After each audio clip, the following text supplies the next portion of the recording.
Hola, ¿cómo están? El motivo de las últimas visitas de la generala Laura Richardson al Comando Sur ha sido dejar en claro que para el Pentágono los recursos naturales de nuestra región latinoamericana son de su interés central, sin entrar en discusión, por supuesto, de lo que decidan o no los pueblos soberanos. Eso lo sabemos, pero ¿qué estrategia específica van a desplegar para acometer su cometido?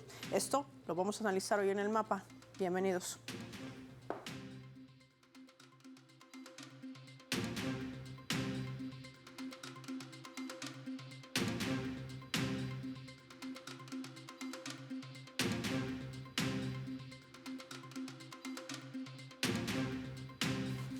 Despleguemos rápidamente nuestro mapa mundo y revisemos datos graficados para entender de qué trata este movimiento del Comando Sur. Militarización de Estados Unidos en América Latina. Vamos a identificar con los colores de las banderas que aquí les contamos. Con la presencia de más de 600 militares, el 28 de agosto las Fuerzas Armadas chilenas y argentinas, junto con tropas estadounidenses, iniciaron ejercicios en la región de Tarapacá. Todo está ubicado allí, como ven en nuestra flecha roja, el norte de Chile. Esta operación denominada Fénix del Sur 2024, que se extiende aproximadamente por 10 días. Informan también que como objetivo sería mejorar la técnica y los procedimientos entre cuerpos militares de estos tres países. Incluyen operaciones aerotransportadas, entrenamientos de artillería, utilización de lanzacohetes dentro del área de operaciones del Comando Sur. Estamos hablando además de estos cohetes HIMARS. Hay que puntualizar en este aspecto para poder entender la magnitud de esta operación. Se preparan también para misiones específicas. Un día antes de iniciar estas maniobras militares, líderes del ejército de países como Argentina, Brasil, Chile, Colombia, Ecuador, Guyana, Paraguay, Perú, Surinam y Uruguay se reunieron en Santiago, la capital de Chile. Desde allí, con representantes del Comando Sur, en una conferencia conjunta, lo vemos en la fotografía, para discutir cómo cooperar ante las amenazas regionales a la democracia. Así lo calificaba en su informe el Comando Sur. ¿Qué representa esto? Hay que decir que el gobierno de la República de Ecuador en Sudamérica ya ha abierto un debate moral y político tras la firma de un convenio con el Comando Sur sobre una supuesta capacitación sobre derechos humanos y derecho internacional humanitario. En esa fotografía, además a la izquierda, vemos a la jefa del Comando Sur, la generala Laura Richardson, con el presidente de ese país, Daniel Noboa, y a la derecha la suscripción de este convenio con el jefe del Comando Conjunto de las Fuerzas Armadas del Ecuador, Jaime Vela. Este documento además se rubrica en medio del desarrollo de esa conferencia en Chile. Hay que recordar que el Comando Sur tiene ya un historial en denuncias de intervencionismo y violación de la soberanía en América Latina y el Caribe, así como lo señala también de haber participado en dictaduras en todo el Cono Sur. De esto y más vamos a hablar con nuestro invitado.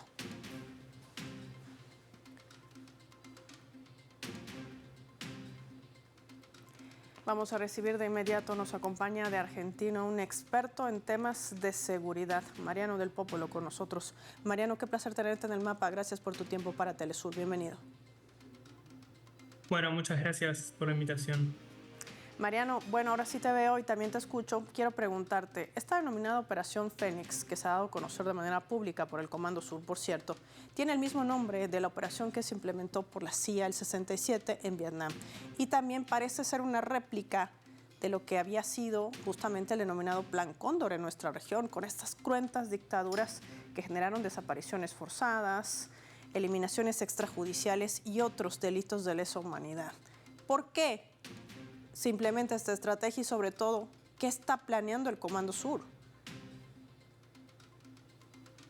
Bueno, me parece que en primer lugar no es casualidad la coincidencia de nombres, ¿no?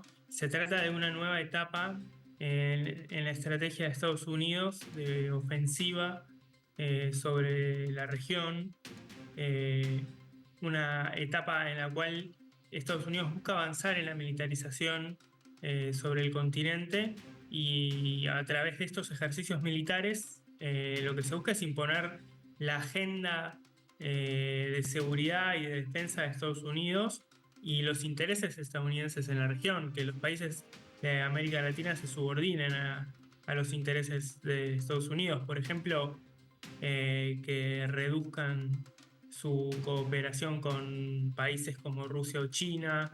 Y en este marco es que la general Laura Richardson se hace presente tan seguido en América del Sur, ¿no? Su interés fuertemente está destinado a evitar que, por un lado, los países de América Latina tengan relaciones autónomas con otras potencias del mundo que no sean Estados Unidos. Mariano, 606, digo con precisión, puntos de acción ha planteado ya el Comando Sur. Los hace públicos porque ellos camuflan esta situación bajo una cooperación de ejercicios conjuntos, capacitación. Recientemente también enviaban un especialista de SEO a la Argentina para que pueda tener dominio de toda esa ciberseguridad de una nación que además podría poner en riesgo eso, la soberanía de un país. ¿Son escenarios que confluyen también con estas nuevas narrativas o guerras cognitivas? ¿Cómo entenderlo? Sí, yo creo que efectivamente es parte de la estrategia estadounidense, por un lado, poder controlar nuevos aspectos o nuevos ámbitos del mundo militar, como es la ciberdefensa, la ciberseguridad. eh, y por eso vemos que Estados Unidos tiene esta estrategia tan agresiva en cuanto, por ejemplo, a Argentina, y hacerse cargo directamente y tener una presencia permanente en el Ministerio de Defensa argentino, obviamente con la complicidad del gobierno de Javier Milei. Por otro lado, los acuerdos de cooperación eh, que se presentan como acuerdos técnicos o de capacitación son en realidad formas de, por un lado, de adoctrinamiento a los militares latinoamericanos, y por otro lado, formas de ejercitar el control sobre las Fuerzas Armadas en la región, ¿no? Creo que me parece que hay que comprenderlo de esta manera. Se lo presenta como algo técnico, pero en verdad el objetivo es, bueno, instaurar una doctrina, la doctrina estadounidense en el continente. Ahí están tres escenarios claros. Primero, la utilización de redes sociales o plataformas digitales a la cabeza de, por supuesto, quienes sirven a estas estrategias del imperialismo. Por otro lado, también está este otro escenario que son las famosas organizaciones no gubernamentales, las ONGs, como lo que podría suceder, Mariano, en el Ecuador. Recientemente se ha suscrito un convenio con el Comando Sur para la implementación de políticas a favor de los derechos humanos y del derecho internacional humanitario. Un país que además, por cierto, en los últimos tiempos ha venido violando el propio derecho internacional y los convenios y tratados internacionales.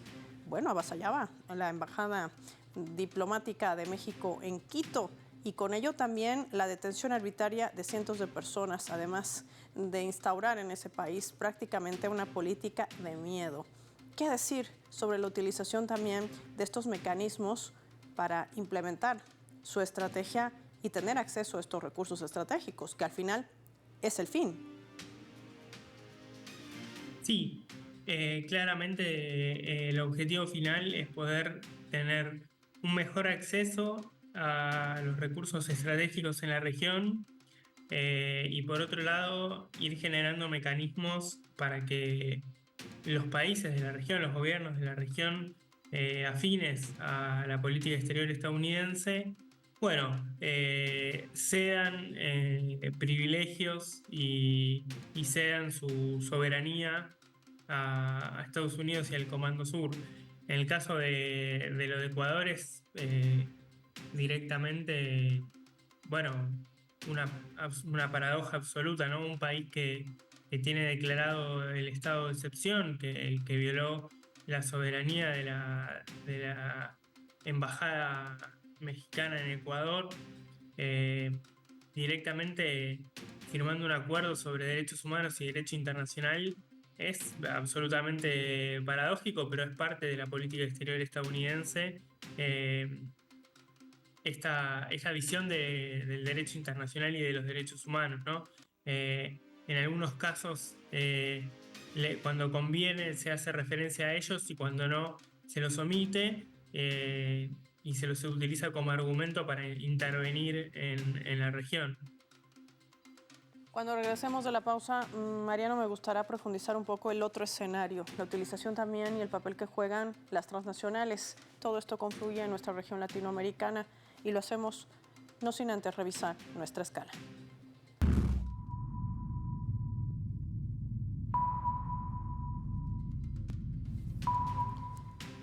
Esta vez a través del portal web de nuestra multiplataforma Telesur, que está titulando de la siguiente manera. Lo vamos a colocar en la pantalla del mapa.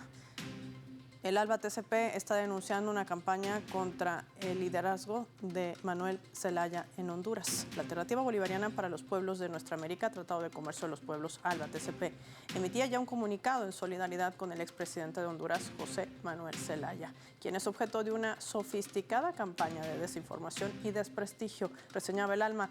Desde la sede de la Secretaría Ejecutiva del ALBA TCP, Jorge Arriaza daba lectura a este documento donde denuncia que dicha campaña busca empañar la honorabilidad del liderazgo exitoso de Zelaya en su nación.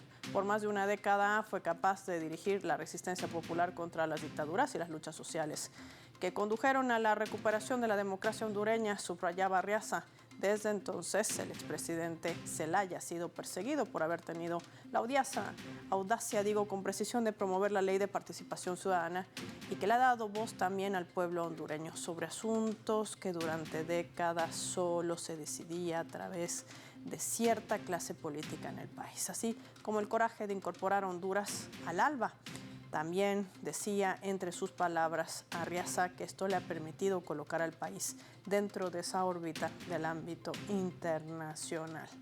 Este es el intento de golpe de Estado que se extiende por nuestra región con objetivos claros: Bolivia, Venezuela, Colombia y también Cuba permanentemente y Venezuela. Ya volvemos.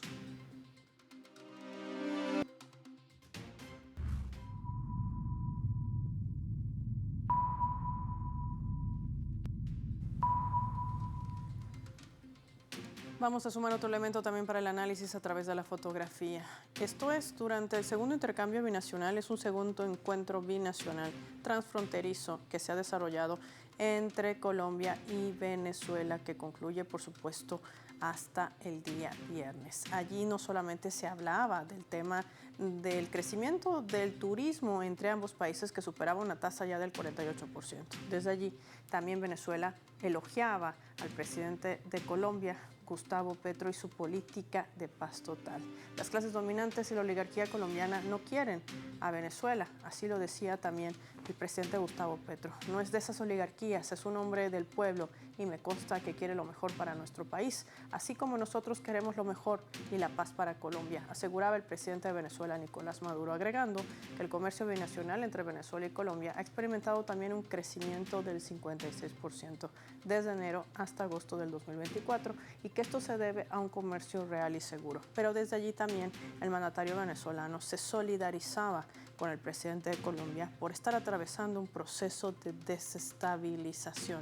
Venezuela siempre estará a favor de la paz y jamás cometerá ni injerencia ni intromisión en asuntos internos, decía el mandatario venezolano.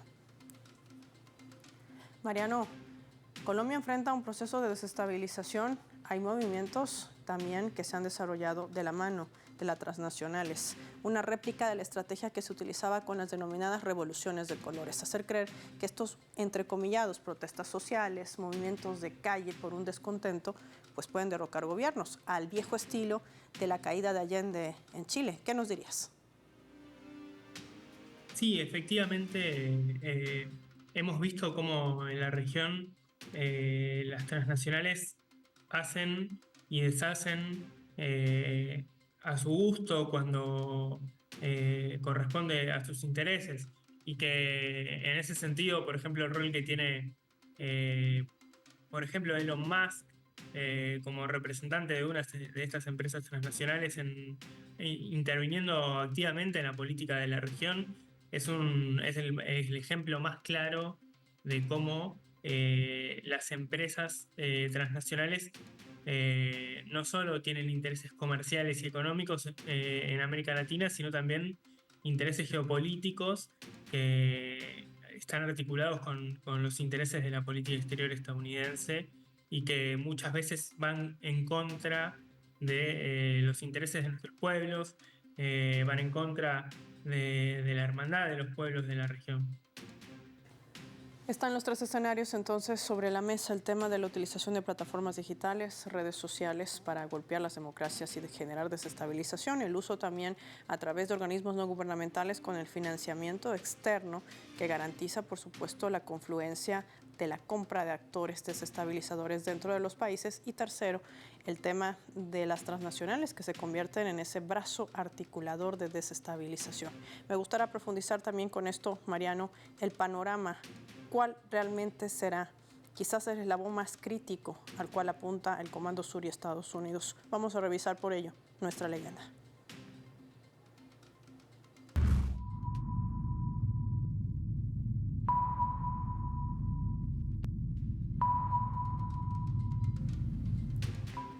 Esto sentenciaba el canciller de Venezuela, Iván Gil, a propósito de la amenaza que lanzaba la general Laura Richardson del Comando Sur. Lo colocamos en la pantalla del mapa. Ahí lo tienen. Su cinismo es enorme. Sus ridículas amenazas nos sirven para motivar a los pequeños grupos de violencia y terroristas que en nuestro país han fracasado nuevamente. Señora Richardson, game over, le decía el canciller venezolano al momento de responder las agresivas declaraciones de la general Laura Richardson, que continúan enfocándose en Venezuela.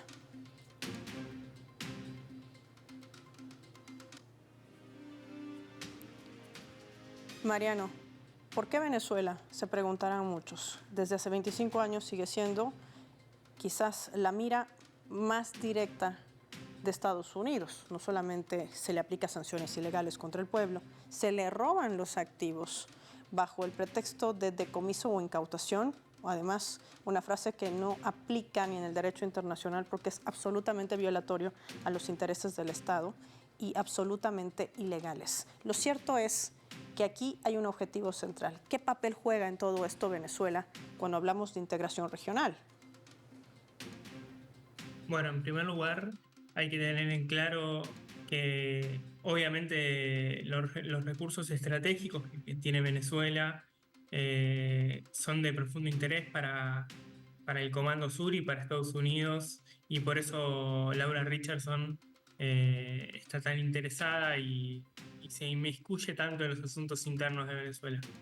Pero por otra parte, no alcanza con la explicación únicamente de los recursos estratégicos. También hay que comprender que Venezuela viene jugando un rol a nivel regional de oposición a los intereses estadounidenses bueno, incesantemente Estados Unidos, desde el golpe de Estado en el 2002 en Venezuela, están intentando quebrar el proyecto que impulsa el gobierno bolivariano, que es un proyecto de integración regional, de soberanía de los pueblos, de autodependencia, de autodeterminación, y que en definitiva lo que se está buscando, como decía, es quebrar eso, ¿no? Un proyecto regional de liberación de los pueblos de América del Sur y de América Latina. Y allí es donde Laura Richardson quiere intervenir, en la posibilidad de que el proyecto bolivariano continúe su camino y que continúe fortaleciendo sus lazos y estrechando lazos con los países de la región. Mariano, con todas estas aristas que hemos ido desglosando a lo largo del programa, hoy en el mapa, con todos estos actores y estrategias desplegadas como esta Operación Fénix 2024, revelada por la propia Laura Richardson, que además se camufla bajo acuerdos de cooperación estratégica, ya sean en áreas como derechos humanos, derecho internacional humanitario, el tema de cooperación en defensa, etcétera, como si nuestra región fuera a enfrentar un conflicto bélico a gran escala, porque estamos hablando de armamento militar pesado, el que se envía a Ucrania, para que nuestros televidentes tengan en cuenta los HIMARS, que además también se utilizan para Israel, para activar justamente su escudo protector ante las respuestas de Irán o de Hezbollah desde el Líbano, para tener esa dimensión tan grande. ¿Qué escenario le espera con todo esto a nuestra región latinoamericana? Bueno, nos espera un escenario de profundas disputas entre los pueblos y los sectores dominantes aliados a Estados Unidos y a su estrategia, que en un momento, en una fase de declive de Estados Unidos, refuerza su presencia y sus intereses en la región, y que busca que América Latina se alinee con su política exterior, ya sea en el conflicto entre Rusia y Ucrania, apoyando a Ucrania, ya sea alejándose de sus relaciones con países del Pacífico como China. Entonces lo que busca Estados Unidos es un alineamiento mucho más rígido de la región para con sus intereses, y lo que vemos es que los pueblos de la región no están dispuestos a subordinarse y a someterse tan fácilmente. Entonces lo que vamos a ver en los próximos tiempos es una disputa muy fuerte en torno al destino que tendrá nuestra patria grande. Ahí están las claves para poder entender un poco el escenario que enfrenta nuestra región latinoamericana y la articulación que implementa el Comando Sur. Por supuesto, ese brazo articulador de guerra de Estados Unidos que se despliega por nuestra región, también por quienes permiten su ingreso, los gobiernos de Argentina, el gobierno de Ecuador, el gobierno de Chile, que además se convierten prácticamente en una verdadera traición, lo dicen los propios ciudadanos, en contra de los principios y de lo que establecen también sus propias constituciones. Mariano del Popolo, como siempre, gracias por tu tiempo y tu análisis para el mapa de Telesur. Nosotros vamos a finalizar el programa revisando nuestro vector.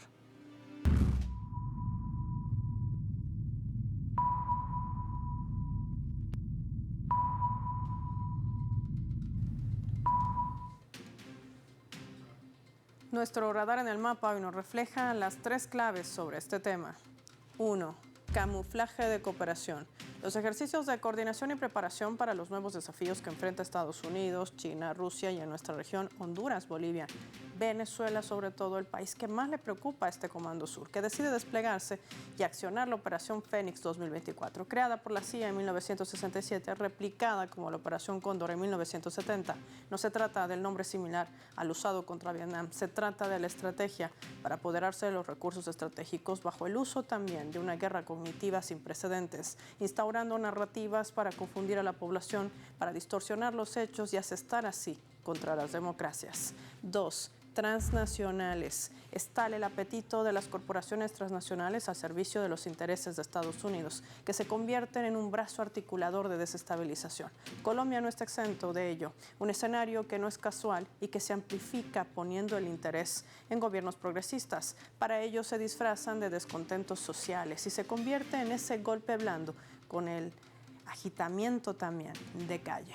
3. Integración. Golpear la integración es el objetivo central de Estados Unidos y el Comando Sur, y lo tienen claro. Saben que Venezuela juega en esto un papel vital. Ponen por eso el ensañamiento y la aplicación de medidas unilaterales. Recientemente se le ha robado un nuevo avión. No es la primera vez que Estados Unidos pasa por alto la ley y normas internacionales. Lo sigue haciendo con sanciones ilegales contra el pueblo venezolano, que resiste a las imposiciones de Washington, que sigue rechazando las acciones fascistas y de violencia. La unidad de los pueblos de nuestra América se convierte hoy más que nunca en una garantía esencial. Soy Paola Pérez y nos vemos en otra edición del Mapa.